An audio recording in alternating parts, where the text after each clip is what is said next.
السلام علیکم پاکستان، حمید نقیبی آپ کی خدمت میں حاضر ہے۔ ناظرین، اگر آپ نے کبھی کسی جنگ کی ویڈیو دیکھی ہو تو یقیناً ایک منظر نے آپ کی توجہ ضرور کھینچی ہوگی۔ ایک فوجی اپنا میزائل کندھے پر رکھتا ہے، صرف چند سیکنڈ نشانہ لیتا ہے، ٹریگر دباتا ہے اور چند لمحوں بعد آسمان میں اڑتا ہوا ایک ہیلی کاپٹر یا جنگی طیارہ شعلوں میں گھر جاتا ہے۔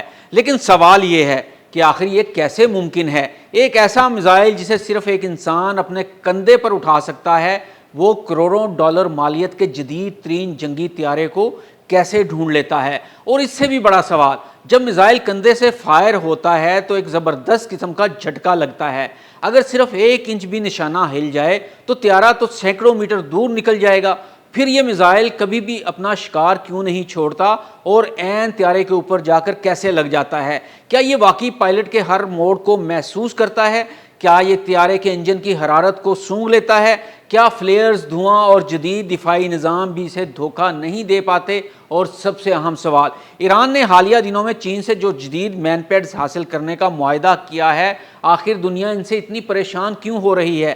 کیا واقعی یہ ہتھیار امریکی، اسرائیلی یا کسی بھی جدید فضائیہ کے لیے ایک نیا چیلنج بن سکتے ہیں؟ آج کی ویڈیو میں ہم صرف یہ نہیں جانیں گے کہ مین پیڈز کیا ہوتے ہیں، بلکہ ہم اس چھوٹے سے میزائل کے اندر چھپی حیران کن سائنس، اس کی ٹریکنگ ٹیکنالوجی، اس کے سینسر، اس کی اصل طاقت، اس کی کمزوریاں اور جدید جنگوں میں اس کے کردار کو انتہائی آسان مگر دلچسپ انداز میں سمجھنے کی کوشش کریں گے۔ اس ویڈیو کے اختتام تک آپ کو معلوم ہو جائے گا کہ کیوں دنیا کی کئی طاقتور فضائیہ کم بلندی پر پرواز کرتے وقت سب سے زیادہ خوف کسی بڑے میزائل سسٹم سے نہیں بلکہ ایک ایسے فوجی سے کھاتی ہیں جو خاموشی سے کہیں بھی چھپا ہو اور جس کے کندھے پر رکھا صرف ایک میزائل چند سیکنڈ میں پوری جنگ کا رخ بدل سکتا ہے۔ ناظرین، سب سے پہلے یہ سمجھتے ہیں کہ جس ہتھیار کی آج پوری دنیا میں اتنی زیادہ بات ہو رہی ہے وہ آخر ہے کیا؟ مین پیڈز دراصل مین پورٹیبل ایئر ڈیفنس سسٹم کا مخفف ہے، یعنی ایسا فضائی دفاعی میزائل جسے 1 یا 2 فوجی اپنے کندھے پر اٹھا کر کہیں بھی لے جا سکتے ہیں۔ اسے چلانے کے لیے نہ کسی بڑے ریڈار کی ضرورت ہوتی ہے، نہ کسی لانچر گاڑی کی اور نہ ہی کسی مستقل فوجی اڈے کی۔ یہی اس ہتھیار کی سب سے پہلی اور سب سے بڑی طاقت ہے۔ ذرا تصور کریں، ایک پہاڑی چوٹی، کسی جنگل کا کنارہ، کسی عمارت کی چھت یا سرحد کے قریب کوئی خاموش مقام، وہاں صرف 2 فوجی موجود ہیں۔ دشمن کے ہیلی کاپٹر یا لڑاکا طیارے کو شاید اندازہ بھی نہیں کہ نیچے کوئی خطرہ موجود ہے، لیکن جیسے ہی وہ کم بلندی پر آتا ہے، چند سیکنڈ کے اندر میزائل فائر ہوتا ہے اور اگلے چند لمحوں میں پورا منظر بدل سکتا ہے۔ لیکن اب اصل سوال آتا ہے، یہ میزائل نشانہ لگاتا کیسے ہے اور پیچھا کیسے کرتا ہے؟ اگر آپ غور کریں تو میزائل چلانے والا فوجی صرف 1 لمحے کے لیے نشانہ لیتا ہے، میزائل فائر ہوتے ہی وہ اپنی راہ پر روانہ ہو جاتا ہے۔ اس کے بعد فوجی کا اس پر کوئی کنٹرول نہیں رہتا۔ تو پھر یہ میزائل خود اپنا راستہ کیسے ڈھونڈتا ہے؟ اس کا جواب اس کے اندر نصب انتہائی حساس انفراریڈ سیکر میں چھپا ہے۔ سادہ الفاظ میں یہ ایک ایسا الیکٹرونک آنکھ نما سینسر ہے جو روشنی سے زیادہ حرارت دیکھتا ہے۔ ہر جنگی طیارہ، ہر ہیلی کاپٹر اور تقریباً ہر جیٹ انجن اپنے پیچھے شدید حرارت خارج کرتا ہے۔ یہی حرارت اس میزائل کے لیے ایک روشن نشان کی طرح ہوتی ہے۔ جب آپریٹر میزائل کو ہدف کی طرف فائر کرتا ہے تو یہ سینسر اس حرارت کو تلاش کرتا ہے۔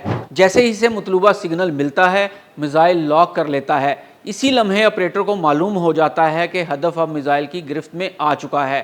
اب آتا ہے وہ سوال جو اکثر لوگوں کے ذہن میں ہوتا ہے، کندھے سے فائر کرتے وقت لگنے والا جھٹکا نشانہ کیوں خراب نہیں کرتا؟ ناظرین، حقیقت یہ ہے کہ جدید مین پیڈز میں میزائل 2 مرحلوں میں لانچ ہوتا ہے۔ پہلا ایک چھوٹا سا ایبجیکشن یا لانچ موٹر میزائل کو محفوظ فاصلے تک لے جاتا ہے تاکہ فائر کرنے والا فوجی اس کے شعلوں سے محفوظ رہے۔ اس کے بعد اصل راکٹ موٹر پوری طاقت سے جلتی ہے۔ دوسری اہم بات یہ ہے کہ میزائل کو صرف ابتدائی سمت کی ضرورت ہوتی ہے۔ ایک بار لاک ہونے کے بعد اس کے اندر موجود سینسر، کمپیوٹر اور کنٹرول ہر لمحہ اس کی سمت درست کرتے رہتے ہیں، یعنی اگر کوئی جہاز مڑ بھی جائے تو میزائل بھی اپنے پروں کی معمولی حرکت سے راستہ بدل لیتا ہے۔ یہی وجہ ہے کہ فائر کے وقت معمولی جھٹکا اس کی کامیابی کو لازمی طور پر متاثر نہیں کرتا، کیونکہ اثر رہنمائی میزائل خود کرتا ہے، انسان نہیں۔ لیکن کیا پائلٹ اسے دھوکہ دے سکتے ہیں؟ یہاں آتی ہے جدید ٹیکنالوجی کی اگلی سطح۔ ماضی میں کئی میزائل صرف انجن کی حرارت کا تعاقب کرتے تھے، اس لیے فلیئرز یعنی جلتے ہوئے حرارتی ڈکوائے اکثر انہیں گمراہ کر دیتے تھے، مگر نئی نسل کے چینی مین پیڈ جیسے کہ FN-16 اور QW-12 زیادہ جدید انفراریڈ سینسر اور بہتر سگنل پروسیسنگ استعمال کرتے ہیں۔ دفاعی تجزیوں کے مطابق یہ فلیئر اور اصل طیاروں کی حرارتی نمونوں میں پہلے کے مقابلے میں بہتر فرق کرنے کی صلاحیت رکھتے ہیں، جس سے ان کے خلاف روایتی دفاعی اقدامات کی مؤثریت کم ہو سکتی ہے۔ یہی وجہ ہے کہ کم بلندی پر پرواز کرنے والے ہیلی کاپٹر اور حملہ آور طیارے ان ہتھیاروں کی موجودگی میں کہیں زیادہ احتیاط سے آپریشن کرتے ہیں۔ اب آتے ہیں ایران کی طرف۔